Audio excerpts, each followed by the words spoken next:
Hey team, this book is called Outwitting the Devil. This was written on a manual typewriter by Napoleon Hill in 1938. This was right after he wrote the book Think and Grow Rich. It was hidden and locked away by his family for 72 years because they were afraid of what the public's reaction to this book might be. Sorry, I thought I wasn't recording for a second. The book starts out with some personal stories, and it was nothing that was all that super interesting. But then it moves on to a fictional interview with the devil. And the devil, that's almost the entire rest of this book, is Napoleon like interrogating the devil.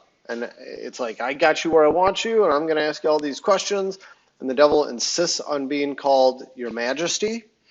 And the devil claims to control 98% of the population.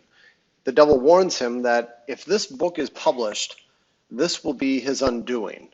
And you publish this, the church will have nothing to do with you. It will alienate you, and your critics will have their way with you. And they're playing at he's playing at people's fear is what it comes down to. And it turns out that he probably believed that because this book was not published until long after he had died and his wife had died. His wife didn't want this published either, and it wasn't published until 2010. So this was sitting buried for a long time. Everything covered in the book and the movie The Secret, it all came from this. It's all the same thing. He says that there are 7 principles to obtain spiritual, mental, and physical freedom. And they are: number 1, definiteness of purpose; number 2, mastery over self; number 3, learning from adversity; number 4, controlling environmental influences; number 5, time, giving permanence to positive rather than negative thought habits; number 6, harmony; and number 7, caution, thinking through your plan before you act. There's some deep discussions on all of these. He also says that, and when I say he, I'm saying the devil, like the person he's interviewing in this book. The devil tells him that children are sent to school to earn credits and to memorize things, not to learn what they want out of life. And he is banging on the table here, imploring schools to teach children about money. And when I say he, in this case, I mean the author. I mean, that's really what he's after here. But there are a ton of suggestions for improving schools. And I wrote down a lot of this. And that's most of what I'm going to be covering here is all of his suggestions for improving schools.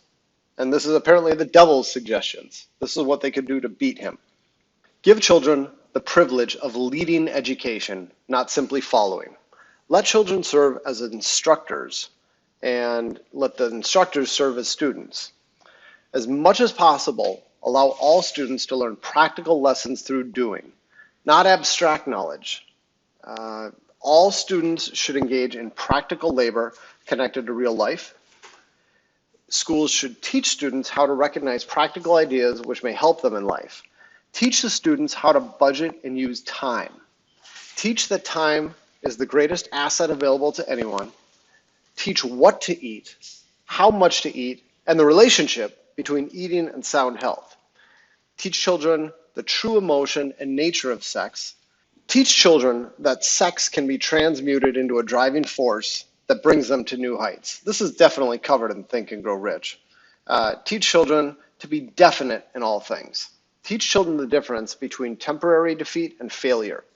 Teach children that the brain does not think, but is used as an instrument for the interpretation of stimuli, which is what causes thought. Teach children the value of harmony in their own minds, and that this is only achievable through self-control. Teach children the value of self-control. There's a law of return when you render more service than what is expected of you. All that you do to and for others, you do to and for yourself. Do not have opinions except those which are formed from facts. Teach children that cigarettes, liquor, and sex lead to overindulgence, which destroys the habits of will. Don't forbid these evils, just explain them. Teach children the danger of believing anything simply because their parents or religious instructors tell them so. Teach children to face facts, whether unpleasant or pleasant, without resorting to subterfuge or offering alibis. Teach children to encourage their own use of the sixth sense, through which ideas present themselves in their minds through unknown sources. Again, we're going back to Think and Grow Rich. Teach children the law of compensation.